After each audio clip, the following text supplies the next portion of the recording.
நல்ல பார்வையாளர்களுக்கும் அன்புள்ள இறைமக்களுக்கும் வணக்கம். இயேசுவின் போதனைகளில் சொல்லப்படுகின்ற உவமைகள் ஒரு சில சமயம் பாமரனுக்கும் புரியும்படி தெளிவாக இருக்கும். வேறொரு சமயம் அவருடைய சீடர்களாலே புரிந்து கொள்ள முடியாத அளவிற்கு சிக்கலானதாக இருக்கும். அதன்படி பார்க்க போனால் இன்று நாம் எடுத்துக்கொள்கின்ற உவமை மத்தேயு நற்செய்தி 22ஆம் அதிகாரம். சுருக்கமாக, ஒரு தலைவர் ஒரு விருந்தை ஏற்பாடு செய்கிறார். அழைக்கப்பட்டவர்கள் நிராகரிக்கப்படுகிறார்கள். அதாவது இயேசு தனது சொந்த இனத்தையே நிராகரிக்கிறார். அதன்பின் அழைப்பு எல்லோருக்கும் விடப்படுகிறது. அங்கே பலர் வருகிறார்கள். அதில் திருமண ஆடை அணியாமல் வருகின்ற நபர் வெளியே தள்ளப்படுகிறார். நாம் ஒரு அதிகாரியை காணச் செல்கிறோம் என்றால் கிழிந்து போன ஆடையை அணிந்து யாரும் செல்வதில்லை. அதற்காக தயாராக இருக்கும் ஒரு கண்ணியமான உடையை அணிந்துதான் செல்வோம்.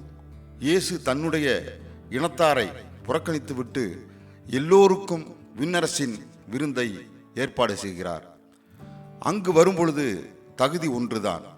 அந்த தகுதி திருமணத்துக்குரிய ஆடை மட்டும்தான். அப்படியானால் கடவுள் அழைக்கின்ற விருந்திற்கு செல்லும் பொழுது அதற்குரிய ஆடையை அணியாமல் செல்லலாமா? சென்றால் புறக்கணிக்கத்தான் படுவோம். திருமண ஆடை என்பது நமது வாழ்க்கை. இறைவன் நமக்கு தந்திருக்கும் வாழ்க்கையில் அன்பின் ஆடையை அணியாமல், நேர்மையின் செயல்களை செய்யாமல், மனித நேயத்தின் ஆடையை அணியாமல் சென்றால் நாம் நிராகரிக்கப்படுவோம்.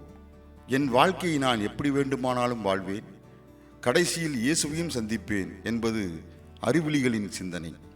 இயேசு காட்டுகின்ற இறையாட்சிக்கு செல்ல நினைப்பவர்கள் அதற்கான தயாரிப்பை கண்டிப்பாக செய்துதான் ஆக வேண்டும்.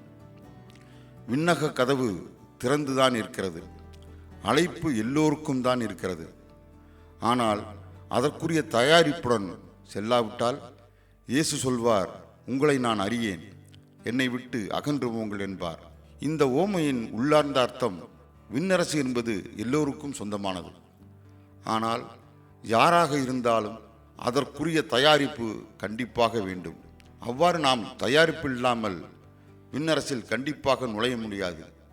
எத்தனை பக்தி முயற்சிகளை செய்தாலும், எத்தனை திருப்பலிகளை கண்டாலும், எத்தனை புண்ணிய ஸ்தலங்களுக்கு சென்று வந்தாலும் நாம் இயேசு சொல்கின்ற அந்த திருமண ஆடையை, அன்பின் ஆடையை, நேர்மையின் ஆடையை அணியாமல் நிற்போமானால் இயேசு நம்மை கண்டும் காணாமல் சென்று விடுவார். இதுவே இந்த ஊமையின் மையக்கருத்தாக இருக்கிறது. இயேசுவுக்கே புகழ். மரியே வாழ்க. வணக்கம்.